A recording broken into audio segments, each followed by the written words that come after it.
오늘장을 미리 준비하고 계시는 투자자분들께 모두 바치겠습니다. 오늘장에서 해당 산업과 모멘텀을 가장 잘 반영해줄 4종목 미리 선별해보고요. 그 안에서도 원픽 종목 제시해드리는 오늘의 투자 두 분과 함께하겠습니다.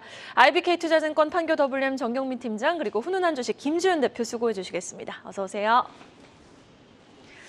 진짜 어제 두 분이 언급해 주셨던 VT와 CNC 인터내셔널, 지금 이제 화장품 쪽도 일본으로 수출이 지금 라인이 잘 잡히는 쪽에 매기가 확실히 쏠리고 있는 모습인데 VT 흐름 좋았고요. CNC 인터내셔널도 상승으로 마감을 했던 하루였습니다. 오늘 종목도 기대가 되는 가운데 오늘 정경민 팀장님이 주목하고 계시는 4종목 바로 확인해 보겠습니다. 네, 오늘은 뭐 다소 의아할 수 있겠습니다만 첫 번째 종목은 하나오션을 좀 골라봤습니다. 진짜 의아하네요. 네, 뭐 유상증자의 이슈가 있어서 뭐 주가가 좀 약세로 있습니다만 뭐 지수 편입과 뭐 조선의 호황 이 두 가지가 아무래도 좀 이 악재를 좀 커버하지 않을까 이렇게 좀 기대를 하고 있습니다. 저 개인적인 생각인데요. 용도와 출처가 알려진 유상증자 이슈는 굵고 짧게 지나갈 것이다라는 생각을 가지고 있고요. 이 유상증자의 요인이 이제 재무구조 개선을 위한 재원이긴 합니다. 하지만 2조가 넘는 이제 그런 증자가 다소 부담이다라는 이제 그런 이슈가 그런 요인이 있었기 때문에 시장에서는 뭐 빠른 그런 주가 하락을 좀 보였습니다만, 저는 뭐 유상증자를 만약에 성공한다라고 하면 본연의 가치를 좀 잘 발현할 걸로 좀 보고 있고요. 뭐 지수 편입에 대한 수급도 살아 있는 것 같고 신조선 성과도 나쁘지 않고요. 방산에 대한 모멘텀 등으로 저는 가치 회복을 하지 않을까 이렇게 생각을 하고 있고, 이 유상증자라는 것이 뭔가를 하기 위해서 하는 유상증자인지 아니면 한대 기업들이 연명을 하기 위한 유상증자인지만 구분을 잘 하셔도 유상증자의 성패 여부를 파악할 수 있지 않을까 개인적으로는 이렇게 좀 보고 있습니다. 두 번째 종목입니다. 굉장히 좀 잊혀졌던 종목인데요. 더존 비즈온을 좀 준비해봤습니다. 잊혀졌던 만큼 그 단위 숫자를 잃어버렸죠. 그래서 최악의 주가 상황에서 실적 반전을 이뤄냈고요. 외인과 주주의 그런 갈등이었던 수급 구도도 많이 정상화가 좀 된 것 같습니다. 수급이 뭐 상당히 좀 개선되다 보니까 바닥권에서 서서히 올라오는 이제 그런 모습도 좀 볼 수 있겠고요. 개선된 실적을 감안할 때는 반등의 가능성이 좀 추세를 그리고 할 가능성이 높다라고 좀 생각이 들고, 저가 매력도도 좀 상승하고 있다, 이렇게 좀 진단해 볼 수 있겠습니다. 세 번째는 이제 어제 말씀드렸었던 이제 대중국 뭐 화장품 또 뷰티 미용 뭐 이런 쪽에서 좀 찾아봤는데요. 아무래도 ETF에 대한 그런 수급이 연속성을 좀 보여주지 않을까 이렇게 좀 기대하고 있습니다. 바이오플러스의 경우에는 이제 히알루론산 필러를 관련해서 중국에 대한 기대치가 굉장히 높았던 그런 종목이었습니다. 국내 침투율도 빠르게 진행 중이고 화장품 진출에도 속도를 내면서 실적이 조금 주춤하기는 했었습니다만 빠르게 좀 회복하는 이제 그런 좋은 실적을 2분기에 발표를 했고, 새롭게 밸류에이션도 형성이 되는 것 같습니다. 말씀드린 대로 ETF 상장으로 이제 미용 의료기기 관련된 전반의 그런 강세 편승을 할 수 있는 그런 종목으로 좀 볼 수 있겠고요. 최근에 굉장히 좀 좋은 수급도 좀 나오고 있기 때문에 이 어떤 대중국 뷰티와 미용 화장품 요거는 적어도 중기적으로 뭐 연말까지는 끌고 갈 수 있는 좀 중기적인 그런 트렌드가 아닌가 이렇게 좀 생각이 들어서 여러 종목 중에 수급이 좀 돋보이는 바이오 플러스를 선택을 해봤습니다.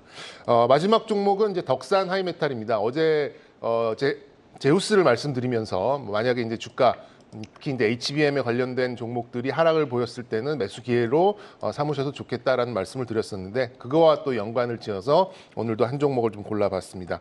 삼성전자의 HBM 밸류체인의 한 종목입니다. 개별적인 요인보다는 아무래도 그 밸류체인이라는 점에서 선별을 하게 됐고요.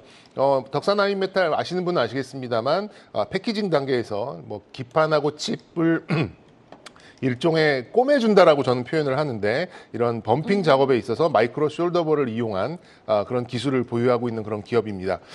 HBM 밸류체인에서 뭐 없어서는 안 되는 아주 중요한 그런 마지막 단계에 필요한 이제 그런 밸류체인의 기술력이 있는 그런 기업이고요. 어제 관련된 종목들이 음봉을 좀 길게 만들어내면서 다소 셀온 뉴스에 대한 그런 우려감을 만들어냈습니다만, 엔비디아 실적이 잘 나오면 SK 하이닉스와 삼성전자한테는 오히려 좀 부담이다. 왜냐하면 삼성전자보다는 그쪽으로 매기가 몰려갈 가능성이 높다라는 이제 그런 요인 때문에 아무래도 전체적인 반도체 HBM 관련된 종목들이 약하게 좀 됐습니다만 말씀드렸듯이 엔비디아의 실적이 잘 나오면 뭐 AMD나 인텔이나 다른 칩 메이커들이 가만 앉아서 보고 있을 것 같지는 않거든요. 그렇게 본다면 HBM3에 대한 수요, 잠재적인 수요를 좀 자극할 수 있기 때문에 저는 오히려 그 하위에 있는 소부장들은 부각될 수 있는 그런 호재가 아닐까라는 생각이 들어서 오늘도 삼성전자 HBM 밸류 체인 중에 한 종목, 덕산 하이메탈 이렇게 좀 4종목 말씀드리고 싶습니다.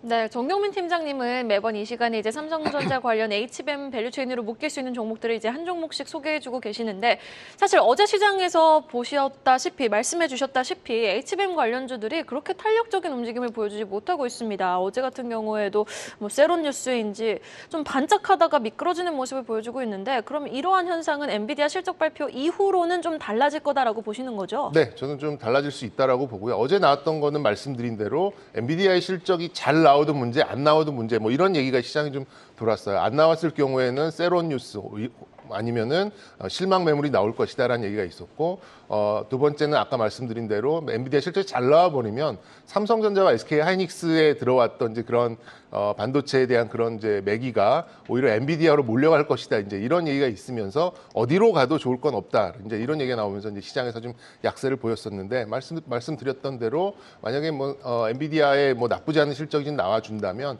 이 소부장들 특히나 이제 9월 양산을 약속한 삼성전자의 밸류체인 쪽은 아무래도 이제 9월 달까지는 어느 정도 좀 탄탄한 흐름을 좀 보여주지 않을까. 또 조정도 많이 보였기 때문에 그만큼 부담도 많이 지원했다. 이렇게 좀 파악하고 있습니다. 네, 알겠습니다. 4종목 확인해봤고요. 잠시 후에 원픽 종목 체크해보도록 하겠습니다.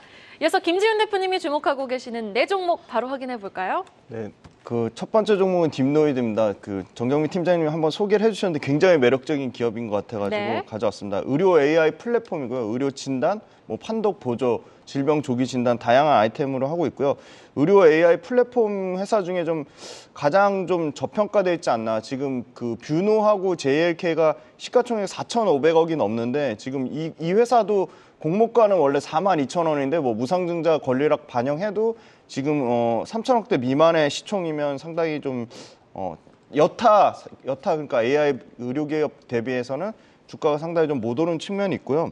그다음에 이제 의료 관련된 이 검사하는 게 일단 1인당 그 영상 장비 촬영하는 사람이 한 건당 하루에 보통 224건 정도 처리해야 된다고 합니다. 그래서 그게 상당히 사실 자동화되면 굉장히 효율적으로 검사 시스템이 바뀔 거라고 보고 있고요.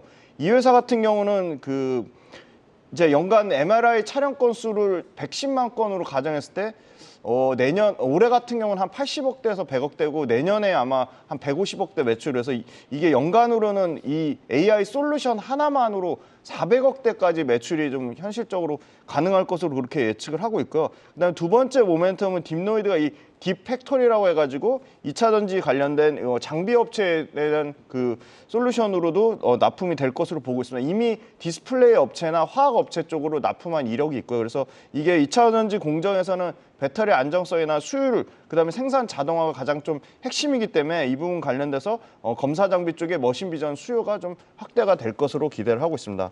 두 번째는 원익QNC인데요.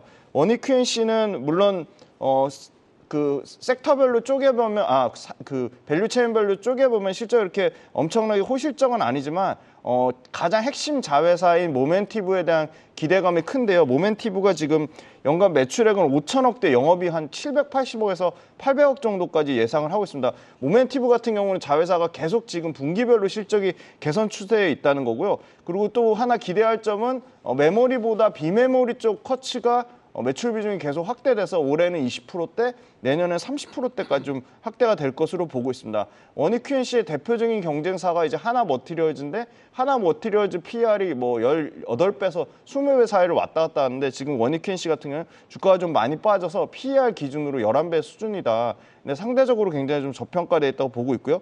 2분기는 역시 반도체 업황 둔화에 대한 우려를 맞았고 그래서 3분기부터는 반도체 제품별로 커치가 좀 개선이 될 것이라고 보고 있고 세정 부분까지 실적 개선이 나오면 상반기보다는 하반기에 대한 실적 개선 기대감이 좀 크다고 말씀드릴 수 있을 것 같습니다. 그다음에 이제 세 번째 종목은 효성 첨단 소재인데요. 탄소섬유 수요 증가가 굉장히 다양한 산업군에서 가파르게 증가하고 있습니다. 먼저 항공용 쪽에서 산업용 항공기 출하 회복으로 연평균 항공기 쪽에서 한 17% 이상 성장이 나오고 있고요. 그다음에 두 번째는 이제 아웃도어 고급 스포츠웨어 쪽으로도 수요가 5% 정도 성장이 나오고 있습니다. 그다음에 이제 그 소위 말하는 태양광 인공로 단열 소재 쪽에서도 15%에서 20% 정도 굉장히 폭발적인 성장이 지금 나오고 있거든요. 그래서 이 풍력용 수요가 2025년까지 아까 말씀드린 17에서 18% 성장 나오는데 이게 발전 용량으로 따지면 작년에 86기가와트에서 25년에 한 130기가와트로 한 40% 넘게 증가할 것으로 보이고 있고요. 풍력 블레이드 길이도 지금 현재 80m에서 100m 이상 초과되면 당연히 이게 물량 Q 자체가 엄청나게 좀 늘어날 것으로 보고 있습니다. 그리고 마지막으로 이 압력용기 쪽 CNG나 RNG 쪽 수요도 계속적으로 10%대 이상의 수요 증가가 계속 나오고 있어서 굉장히 Q의 확대가 기대가 되고 있다. 그렇게 말씀드리겠습니다. 그다음에 네 번째는 한국전자금융인데요. 이 무인 주차장 사업이 굉장히 호실적을 나타내면서 아마 올해는 영업이익이 아마 분기에 40% 정도 늘어나고 내년에도 꾸준히 영업이익이 한 30% 정도까지 늘어날 것으로 보는데요. 지금 올해 말까지 그러니까 작년에 한 3,500개 정도 무인 주차장 운영했다면 지금 4,900대에서 5,000대까지 예상을 하고 있고요. 내년에는 한 6,000대에서 한 7,000대까지 그리고 연말까지 하면 내년 연말까지 하면 10,000대까지 아마 그 무인 주차장 운영 확대수가 커질 것으로 보고 있고요. 예상 또 재미난 게 그 전기 충전 그 인프라 사업을 지금 이제 본격적으로 이제 하반기에 수익성이 개선될 것으로 보고 있어서 충전기 사업에 대한 기대감도 가지고 있다 말씀드리겠습니다. 네, 네 종목 확인해봤습니다. 그런데 뭐 이미 소개해주셔서 그런지는 모르겠지만 오늘 네 종목 안에 2차 전지 관련주는 없거든요. 어제 에코프로의 급등을 보고 과연 이제 반등의 서막에 신호탄이 쏴진 건지 궁금하신 분들 많으실 것 같거든요. 어떻게 보셨습니까? 이제 초전도체하고 맥신이 주저앉으니까 이제 2차 전지가 다시 가는데 근데 조금 추세는 좀 더 지켜봐야 될 것 같아요. 근데 사실 에코프로 같은 경우는 수급이 지금 정상화되는 과정 중에 있는 거고 그래서 아까 쇼커버링 물량보다는 오히려 진짜 찐 외국인이나 기관 수급이 들어오면 당연히 여기서 더 탄력적으로 갈 수 있다고 보고 있습니다. 오늘 또 에코프로를 비롯해서 2차 전지 관련주들의 수급 여부를 또 확인을 해볼 필요가 있어 보입니다. 2차 전지 상승 지속성은 일단 오늘까지 좀 지켜볼 필요가 있다라고 진단을 해주셨고요. 이어서 정영민 팀장님의 오늘장 원픽 종목 바로 확인해 보겠습니다. 네, 뭐 오늘뿐만 아니라 조금 시간을 두고 지켜보셔도 좋을 만한 그런 종목인데요. 더존 비존을 준비를 해봤습니다. 개인적으로는 이제 뭐 저는 문신 같은 종목이다라고 좀 표현을 가끔 하고 있는데요. 한때 이제 13만 원 정도 지수 편입에 들어왔었던 시점에 13만 원을 넘나들던 주가가 앞에 일자를 잃어버렸죠. 굉장히 오랫동안 이제 기간 조정, 가격 조정을 좀 받고 성장주가 성장성을 우리가 기대한 대로 제대로 발현하지 못할 때에는 시장에서 어떤 평가가 나오는지 가장 잘 보여주는 그런 예가 아닌가, 그런 종목이 아닌가 이렇게 보여집니다. 저는 이제 반전이 가능하다라고 보고 있는데요. 거기에 대한 단서로 볼 때는 의외로 단순하게 저는 실적에서 좀 실마리를 찾고 있습니다. 30% 이상 성장한 분기 영업이익 실적에서 실적과 주가 모두 좀 바닥을 다졌다. 저는 이렇게 좀 판단하고 있고요. 매출 구성도를 보면은 이제 높은 마진을 보이는 ERP 쪽에서 전년 대비 50% 이상의 성장을 보이면서 이쪽에서 실적을 견인했다라는 점이 실적의 퀄리티, 질 자체를 좀 개선하고 있었다. 이렇게 좀 판단하고 있습니다. 만약에 AI가 좀 활성화된다라고 하면 저는 클라우드에 강점이 있는 더존의 ERP를 중심으로 다양한 그런 사업을 연결지을 수 있겠다라는 생각도 좀 가지고 있고요. 대표 브랜드 위하고라는 ERP 브랜드가 있는데요. 여기에 패키지 매출 최근 성장성을 좀 감안을 해보면 저는 다시금 연간 700억대 이상의 그런 영업이익을 충분히 만들어낼 수 있지 않을까 이렇게 좀 기대를 하고 있습니다. 기술적으로 보더라도 뭐 차트를 대충 보시더라도 뭐 1년 6개월 이상의 긴 기간 조정 그리고 가격 조정을 통해서 바닥은 충분히 다질 만큼 다졌다 이렇게 좀 파악하고 있고요. 이제는 반등의 실마리를 찾아야 하는 이제 그런 상황에서 뭐 다른 것이 아니라 펀더멘탈적인 실적에서 그런 계기를 마련했다는 점이 좀 중요하다라고 좀 생각 들고 이거는 기관의 수급으로 이어지고 있고 또 지수에서 빠지면서 공매도가 또 불가한 이제 이런 종목이다 보니까 아무래도 수급적으로도 조금 더 탄탄한 그런 매수가 이어지지 않을까 기대해 보셔도 좋을 것 같습니다. 매수가는 현재가 이하에서 뭐 좀 접근하셔도 좋을 것 같고요. 목표가는 일단은 한 4만 원 정도까지 열어두시고 손절가는 이번에 좀 긴 장대 양봉이 나왔던 시초가 27,000원 정도 감안하시면 될 것 같습니다. 정말 소외되어 있어도 이렇게 철저히 소외될 수가 있나 싶을 정도로 주가 바닥에 있는 종목입니다. 더존비지온 일단 실적에 대한 기대감 속 기관의 수급이 유입되고 있고 이에 따른 공매도에 대한 불안감도 없는 상황. 더존비지온에 대해서 목표가 4만 원까지 올라오는지 여부 한번 지켜보자라고 말씀해 주셨습니다.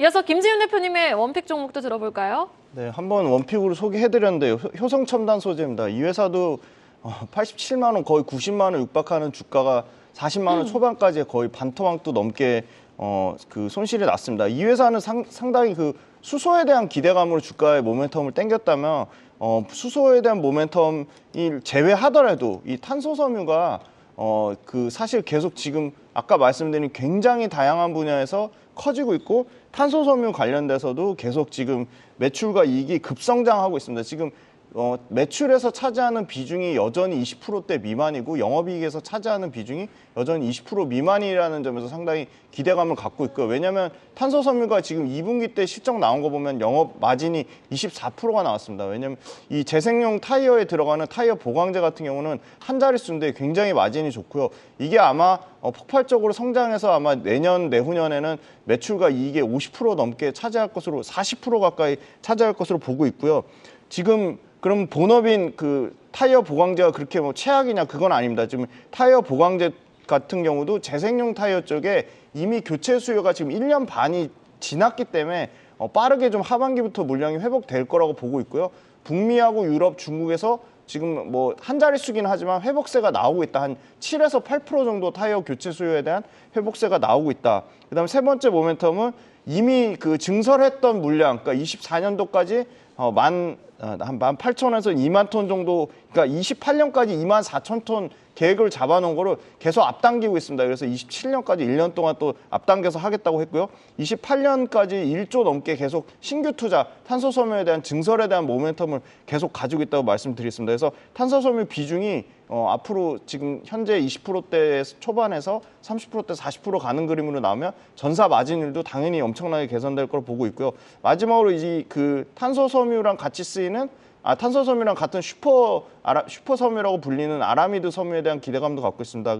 아라미드 섬유가 이제 5G 강 케이블이나 이 주요국 국방 예산 그 확대에 따라서 방탄복이나 차량 이 방탄 소재 쪽으로도 쓰이기 때문에 이것도 마진율이 20%가 넘기 때문에 탄소섬유하고 아라미드 섬유가 효성첨단 소재 전체 마진과 그다음에 매출을 상당히 큰 폭의 성장세로 올릴 것으로 기대를 하고 있습니다.